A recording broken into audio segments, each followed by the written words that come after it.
Hello mga ka-Reels. Today's videos is share ko lang about sa visit visa ng mga kabayan nating Pilipino dito sa bansang UAE.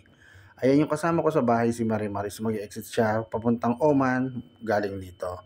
Nakapag-exit na siya dati 2 times na, pero aeroplano yung sinakyan niya kaya mabilis lamang. Iba po kasi dito sa B2B, ibig sabihin bus to bus mula dito hanggang Oman. Ito talaga ang gagawin pag visit visa ka dito sa bansang UAE. Kailangan bago matapos ang 2 buwan ay makabili ka na ng pang-visit visa mo at makalabas ka ng bansang UAE. At makabalik ka ulit dito sa UAE.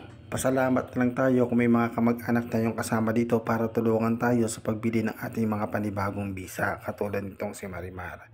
Pero kung ikaw lang talaga ang naandito, pumunta ka dito bilang isang visit visa, kailangan ay makahanap ka before matapos ang 2 months mo, makahanap ka dapat ng isang kumpanya na bibisaan ka para maging isang employment visa ka at hindi ka na mag-e-exit. Mahirap din kasi kung mag-isa ka dito, kailangan sa loob ng 2 buwan ay nakakapag part-time ka man lang o may kinikita ka para may pang-suporta ka sa pambayad mo sa bahay at pagkain mo araw-araw, lalo na pag wala ka talagang kamag-anak dito.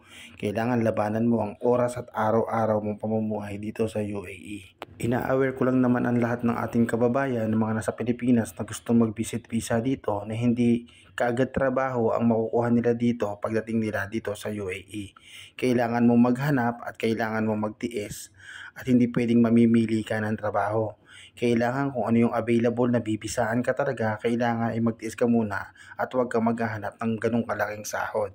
Tulad ng sinabi ko, kailangan nga magkaroon ka ng sarili mong visa o company visa sa company na a-applyan mo para hindi ka na mahirapan ng pang-exit dahil mahal nga. Pag bumili ka na naman ng panibagong 2 months visa mo, kailangan talaga makahanap ka ng kumpanya na bibisaan ka. Sana kahit papaano ay may natutunan kayo at nalaman about sa pagiging visit visa ng ating mga kabayan dito papunta sa UAE.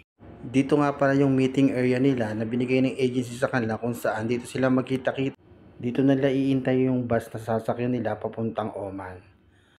At dito nila i-meet yung taong may hawak ng mga pangalan nila o mga lista ng pangalan nila na lahat papuntang Oman. Ito nga pala ay sa may Union Metro malapit sa Al Riga at doon dito sila magmi-meet ng mga Pilipino at ibang lahi. Dito nila iintayin na tawagin yung mga pangalan nila, listahan ng mga lahat ng sasakay ng bus papuntang Oman. 4 na oras ang biyahe nila mula dito hanggang dun sa Oman. Hindi katulad ng plane na 1 oras tamang ang biyahe ay makakabalik na agad sila dito sa Dubai. Ito, aalis na nga yung bus nila. Inuuna nila yung mga babae at mga kabayan dahil 2 bus naman yung magsasabay na umalis papuntang Oman.